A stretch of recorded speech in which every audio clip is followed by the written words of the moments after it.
Hello friends, Radhe Radhe. कैसे हैं आप सब। आज हम बात करेंगे जीवन में कुछ समझ ना आए तो क्या करें। सच में जीवन में एक बार नहीं कितनी बार ऐसा टाइम आता है।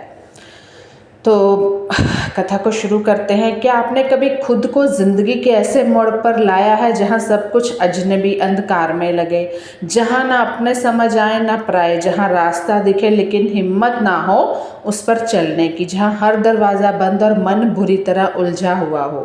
ऐसे ही एक पल में गीता का ज्ञान सिर्फ एक धार्मिक ग्रंथ नहीं, ईश्वर की आवाज़ बनकर जीवन में प्रवेश करता है।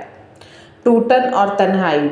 सानवी दिल्ली की एक मल्टीनेशनल कंपनी में काम करती थी। सब कुछ अच्छा चल रहा था, नौकरी, दोस्त, परिवार। लेकिन एक दिन जैसे सब कुछ एक साथ बिखर गया।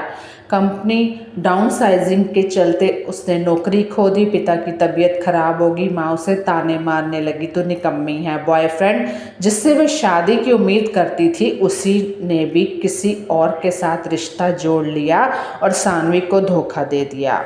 यानी कि ज़िंदगी में उतार चढ़ाव, उतार तो पता नहीं आते भी हैं, लेकिन चढ़ाव उतार उतार चढ़ाव बहुत ही आते हैं। ऐसा भी नहीं है कि ज़िंदगी हमें अकेला छोड़ देती है। तन बहुत सारी चीज़ें दे के भी जाती है, सबक भी देती है। वो हर दिन दर्पण में खुद को देखकर सोचती, मैं कहाँ चूक गई। क्या मेरी मेहनत बेकार है? क्या भगवान वाकई हैं या नहीं? ये सब बातें हर हमारी तरह उसके भी मन में घर कर गई थी।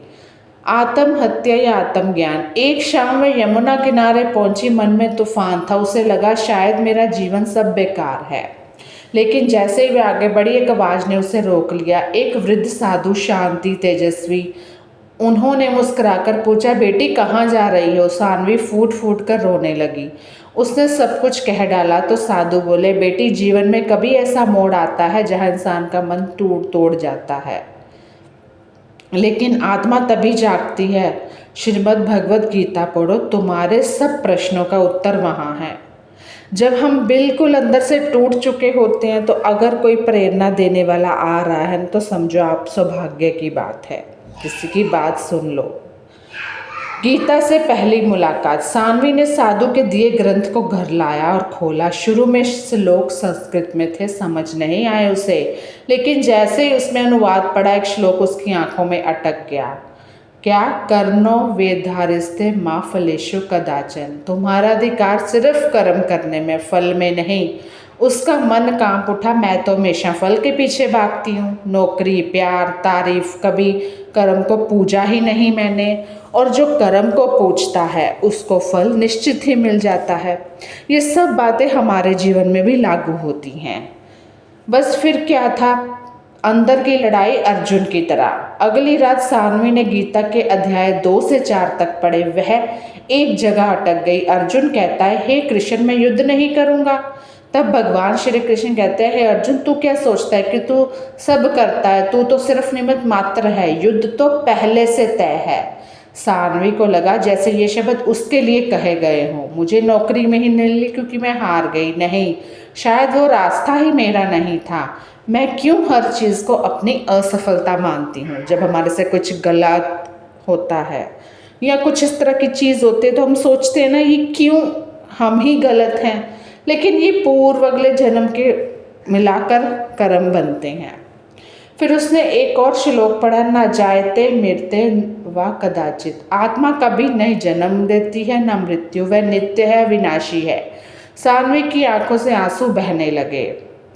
वो सोचने लगी कि मैं तो सिर्फ एक शरीर हूँ, आत्मा तो न मरती है न जीती है।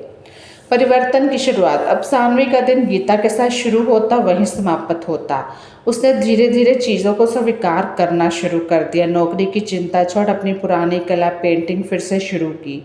देखते ही देखते उसे पेंटिंग के छोटे छोटे ऑर्डर मिलने लगे। कभी कभी तो उसके बनाए चित्र श्री कृष्ण के ही होते, नटखट, ध्यानस्थ, विराट रूप में। वह सोचती, अब मैं अपने जीवन की रचयिता नहीं, मैं साधन हूँ। जो वह चाहेगा वही होगा, है ना। जो ईश्वर चाहते हैं उनको करने दे दो।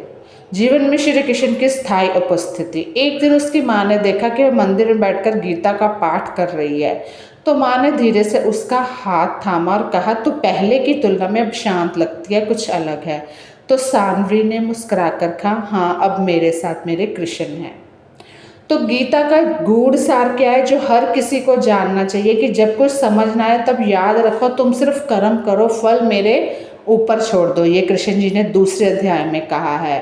तुम्हारा सब धर्म चाहे छोटा हो तुम्हारे लिए सर्वोत्तम है, ये अध्याय 3 में कहा है।